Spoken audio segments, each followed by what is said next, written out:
of this, third-party reports on our business, maturity assessments. So we've done maturity assessments at Kinetic to see how good our project controls capability is.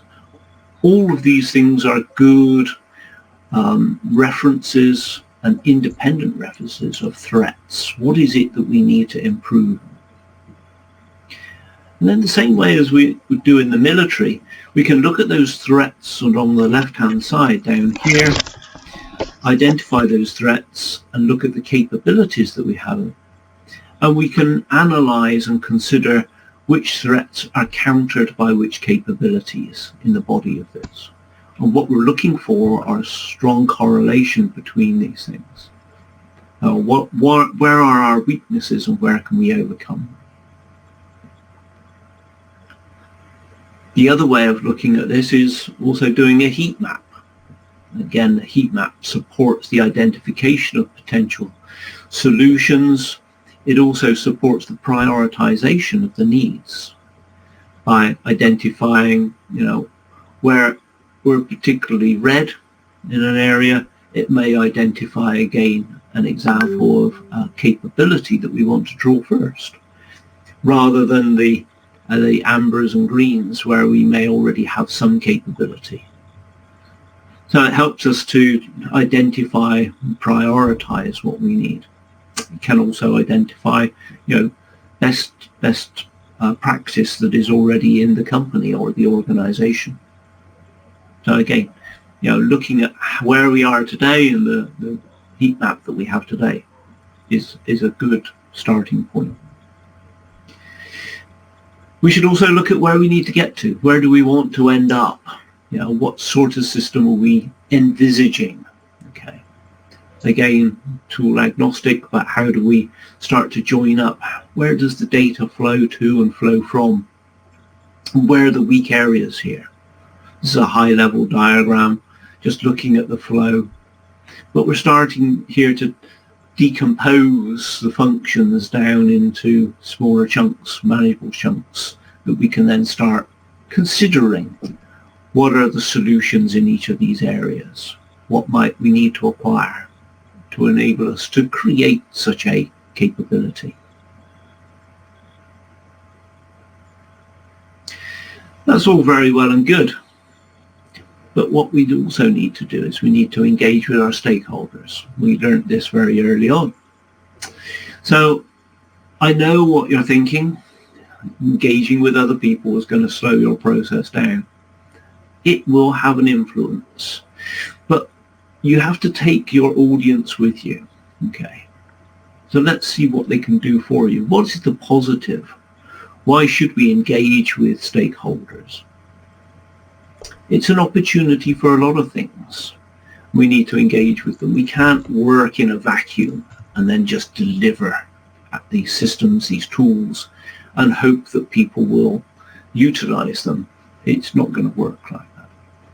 So engaging with stakeholders gives you the opportunity for them to influence your strategy, to inform and influence the business case that ultimately we're going to need and the requirements for systems if you buy them, through the ideas of solutions and capabilities that may well satisfy those capabilities, those solutions. Ultimately, you're going to need somebody to help test and validate those solutions. Your stakeholders can do that. You need somebody to ensure the capability is not diminished while you're introducing new systems, to share in the experiences and feedback, to review the solutions, the solution procedures, guidance and training material.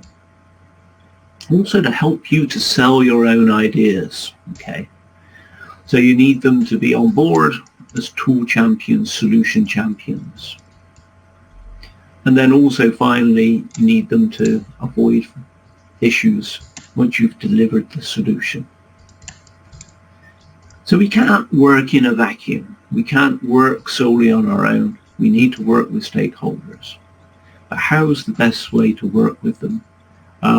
We've tried some different approaches, and one of the probably the best approaches is working groups, stakeholder working groups. But you need to be very aware of the terms of reference in these stakeholder working groups.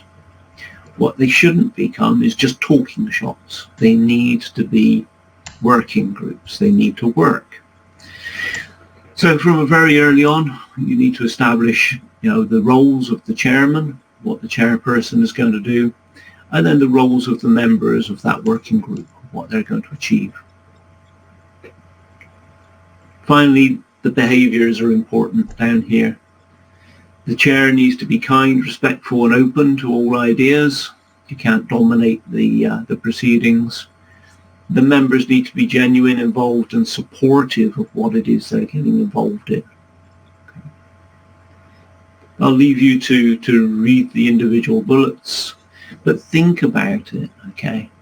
Think about establishing them. If you're going to acquire some new systems, some new capabilities, establish a stakeholder working group and set out very early on those roles and responsibilities at early step.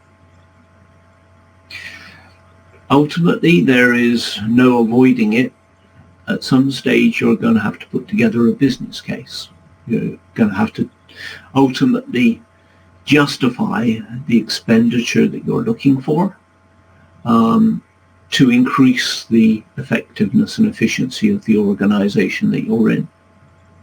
You're going to have to articulate the benefits at the end of the day that acquiring systems and solutions are actually going to give you. What are the outcomes and benefits that you're looking for? So the business case is going to take your time to construct. Next few slides will give you a few ideas and a few pointers around the business case. On the left-hand side then, I've stolen a diagram from the APM body of knowledge, which looks at the 5 cases that you need to make in any robust business case. The first one being the strategic case. Is there a compelling case for change?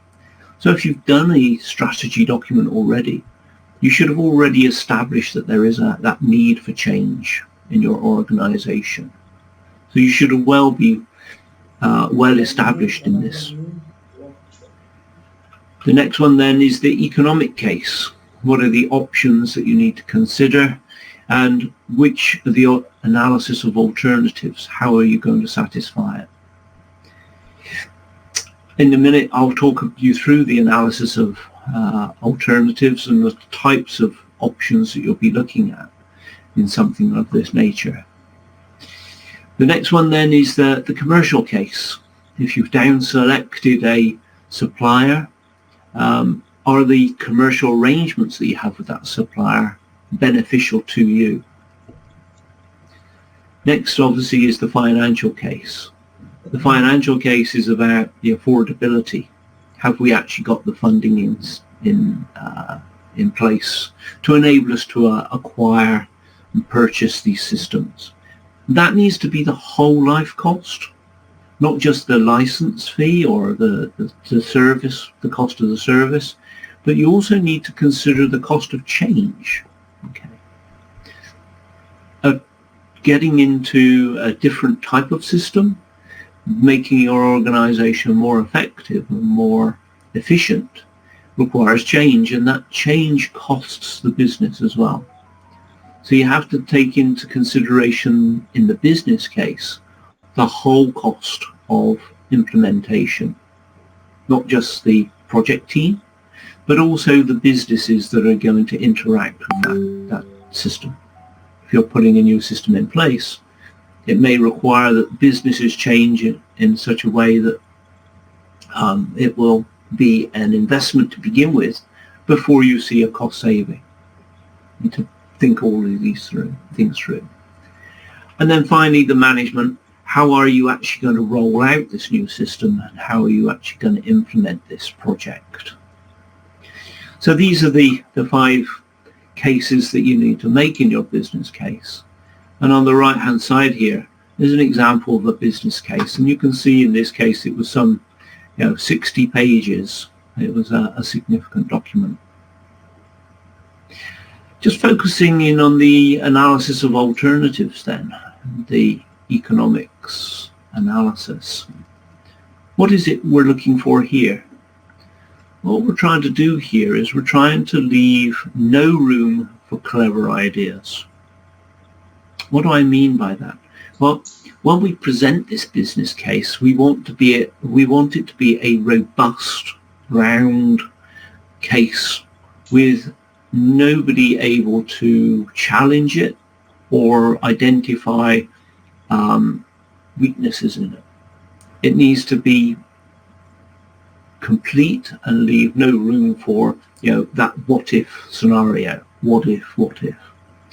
And looking through all of the options is a very strong way of doing that. You need to consider all the options, and then there's nowhere for anybody to go with that. So the sort of options that were considered in this particular case is doing nothing. Again, that's the case for change. Is doing nothing an option? Presumably not. Why are we making it ourselves? Why aren't we buying it? Or vice versa. Why should we develop our own software? The capability options. What is the capability that we're actually considering? Do we need to consider them all together, or can we prioritize using that heat map? Which ones we're going to actually consider first? Which capabilities do we need now? Which ones can wait? Which system options are we looking at? What does the market survey tell us? And we'll look at the market survey in a while. But, what solutions are we going to actually implement for which of these capabilities that we've selected? Delivery options. Are we going to manage this with our own IT staff, our own people, or are we going to go out for a delivery partner? Do we need a surge capacity, some extra resources to get us through this project, this change project? Hosting options. Are we going to host it ourselves, or are we going to host it in the cloud? We'll talk about this in a moment. Integration options. What are integrations between our existing systems and the new systems that we're looking to acquire? This is a particularly tricky area where you need specialist help, and it can be very expensive when we start looking at integrating systems. Or is it a standalone system that needs no integration at all? Commonly where we're looking for is cost savings in our business case. So in a lot of cases we're looking for workflow where we are making efficiencies. Scaling options, what phasing are we going to have? Are we going to go through all of the sites, all of the organization in one go, or are we going to roll it out site by site and grow the capability? Support options, how are we going to do training, documentation, help desk?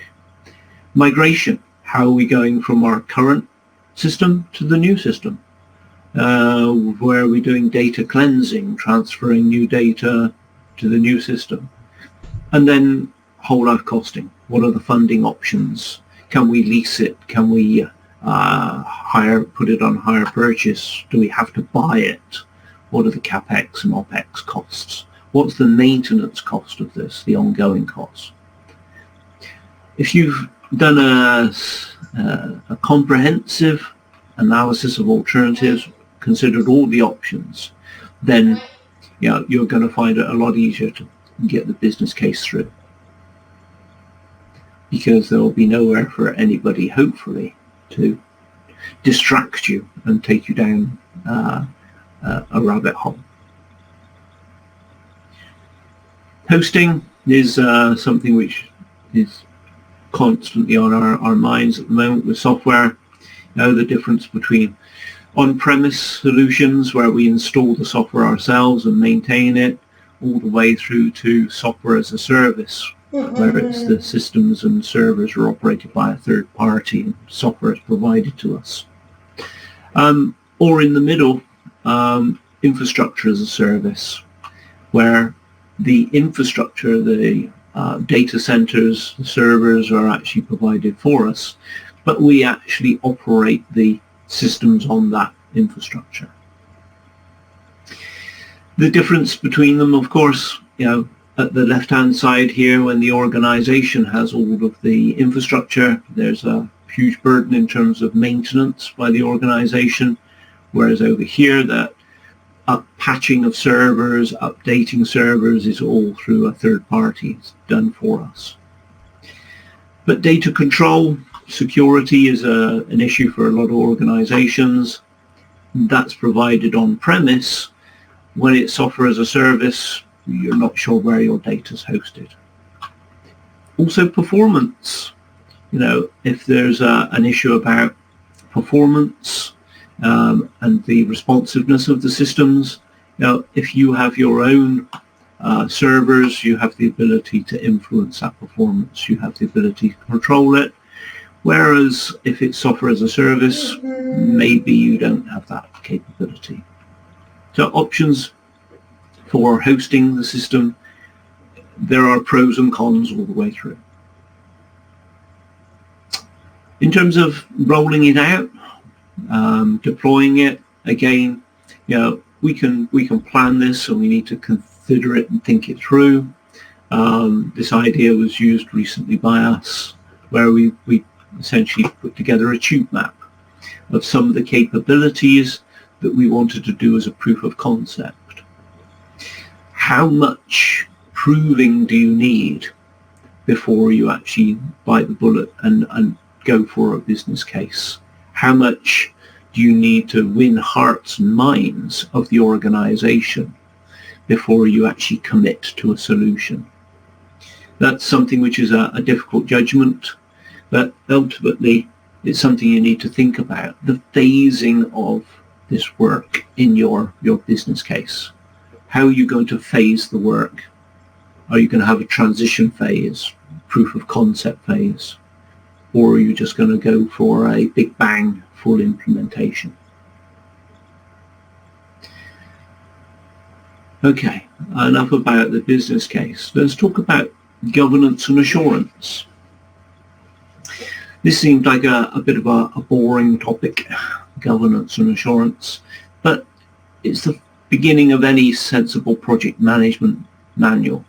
It's the basis of what we do in terms of project management and controls. It is, in essence, the ability for senior executives to be empowered.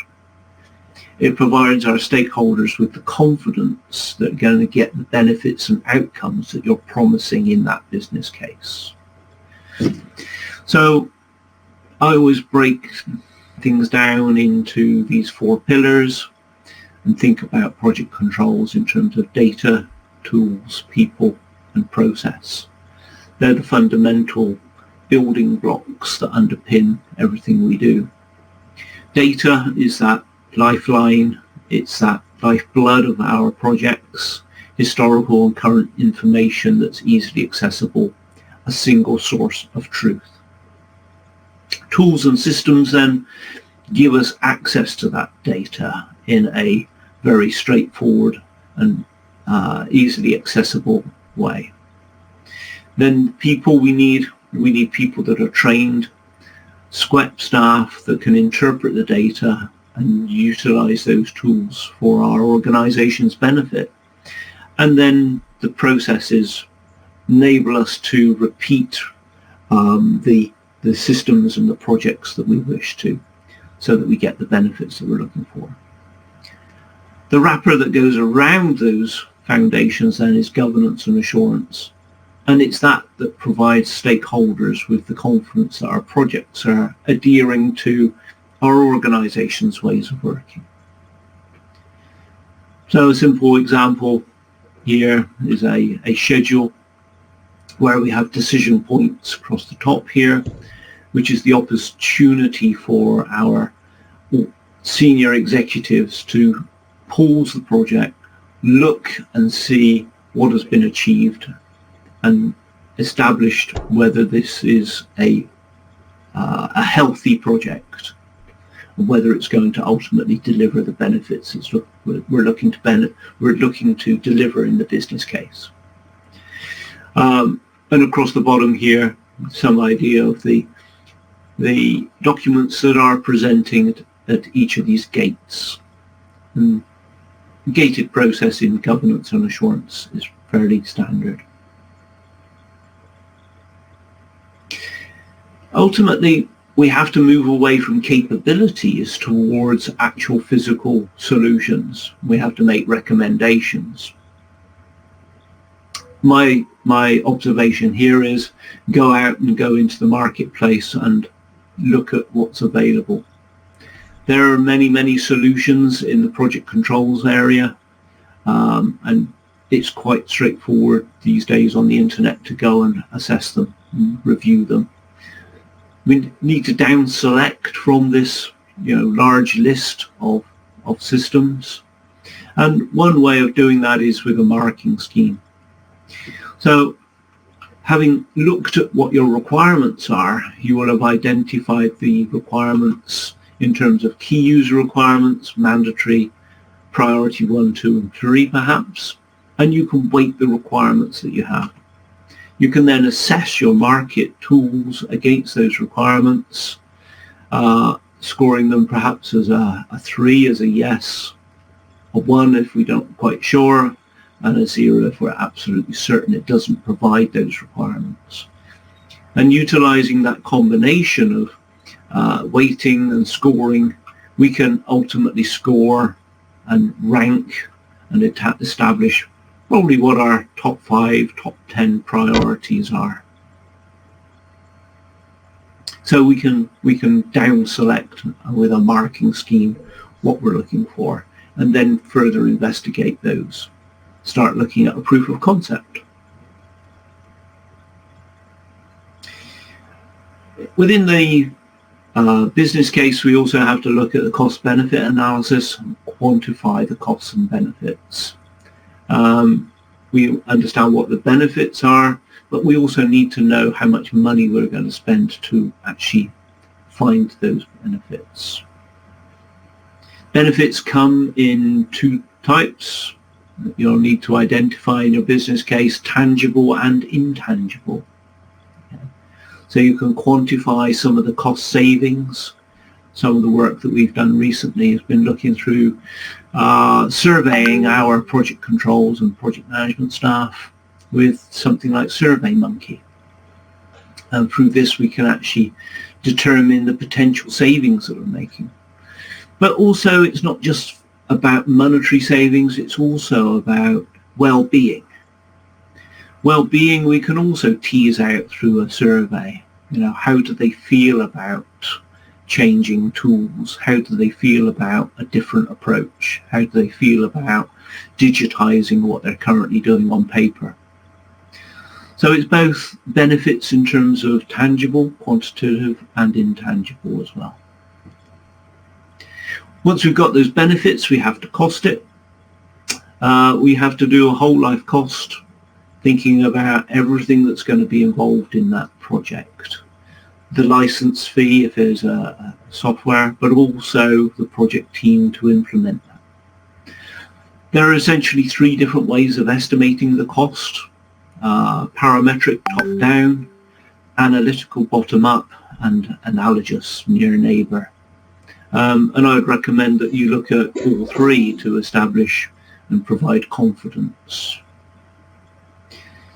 Analytical or bottom-up estimating, you need a product breakdown structure, you need a work breakdown structure, and ultimately an organizational breakdown structure of what resources do you require to deliver each of the work packages within your project. Okay. So doing it bottom up, Excel, tool of choice, put it into a spreadsheet, add it up and establish what the bottom up estimate is. In addition to that, you can do it through analogy, look at similar projects you've done in the past, scale them by maybe complexity and scope, how difficult they are, and then look at how does that relate to cost and schedule of other projects that you've done. Okay, then you can establish what the likely cost of this next project or next business case is that you're envisaging. So there's bottom up, there's analogy, there is parametric top-down approaches. Why do we do multiple methodologies? Well, we do multiple methodologies because the only thing I know about a single approach is that it's wrong. Okay. If I've got one point on a graph of cost and time, the only thing I know is it's probably going to be wrong. What I'm looking for is more confidence. So putting some tolerance bands around that point estimate and providing me with bottom-up, top-down and analogy, near neighbor estimating. Now I've got more confidence that actually, the outcome of my project is going to be somewhere in this cloud. It's going to be somewhere between this sort of time period and this time period, and it's going to be somewhere between this type of cost and this type of cost. And I can articulate that, and then hopefully there are no undue problems. I quite like this classification from the American Association of Cost Engineers, which looks at the degree of definition that you have and sets then the sort of expected range that you have in terms of your estimates. And you need to be realistic here. If you only have 10 to 40% complete definition, then you can't expect an absolute estimate. Okay. In that case, you're expecting, plus or minus 25%, 20, 30% in terms of accuracy of your estimate.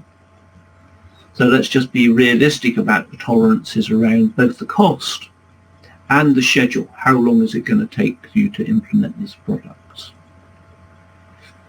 So let's just summarize. Thank you very much for your time. Thanks for bearing with me. What have we learned? Let's write a tool agnostic strategy at the beginning. Let's cement that case for change. Why do we need to change? Don't get sold on a single solution early. Establish a capability and explore the whole landscape across everything. What are all the options you need to consider? Engage with the stakeholder community early and maintain it through communications. That's a great process. You're going to have to work with these people. You can't solve these problems in a vacuum. Produce a robust business case. Emphasize all the options that you've considered. Don't leave room for that what-if question, because that's just going to delay you. Include a comprehensive market survey. Make sure you've looked at everything, and create and justify, a cost-benefit analysis. And then deliver it through a gated process. That gated process really gives your senior managers that opportunity to use their authority, question the project as it's running, and exercise their controls, which is their right. Thank you very much for your patience. I'd happily take any questions if there are any.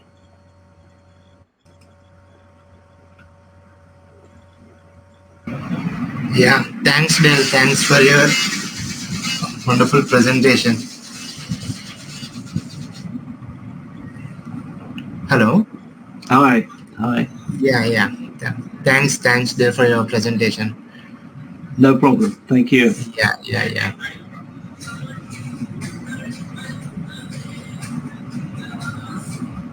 So let's see. Does anybody have any questions or not? Yeah, we have got a question in Q&A. Okay. Yeah. Let me just find the Q&A. Oh, right. Okay. Hi, about ethic. How far the specialists may be blamed for the wrong PM tools and tech choice? How about specialists of one unique tool or just two PM tools? It's an interesting question. Ultimately, yes, I think you're right. I think we need to ensure that we buy the right tools. Some of that is about making sure that we have the right requirements, and that's quite often a difficult thing to achieve. Actually, writing all requirements is quite a specialism. We need to make sure that we get the right requirements documented to ensure that we get the right tools at the end of the day. Okay, and I think that's how we probably achieve some of this. Have you just implemented a system where you're about to avoid some of these systems? Yeah, we are looking at upgrading some of the systems that I've talked about, some of the capabilities that we've talked about, and we are at the moment in the stage of doing proofs of concepts. So yeah, we are working at the moment with some suppliers, looking at alternatives and working out, what suits us best before we commit to any particular solutions. So that's where we are at the moment. But we've learned some of these lessons as we've gone along, and it's nice to be able to share some of these experiences with you.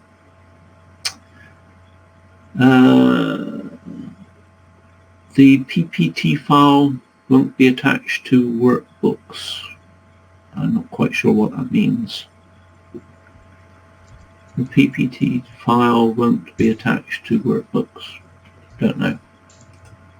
Not quite sure what you're trying to do there.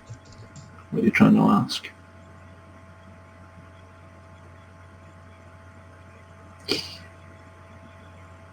That's it really. Any more for any more?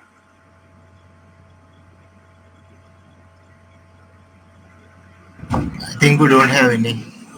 Okay. In that case, I think we are done.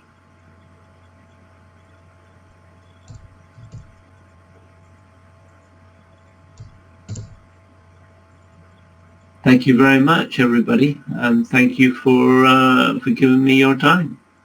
I hope you found it useful.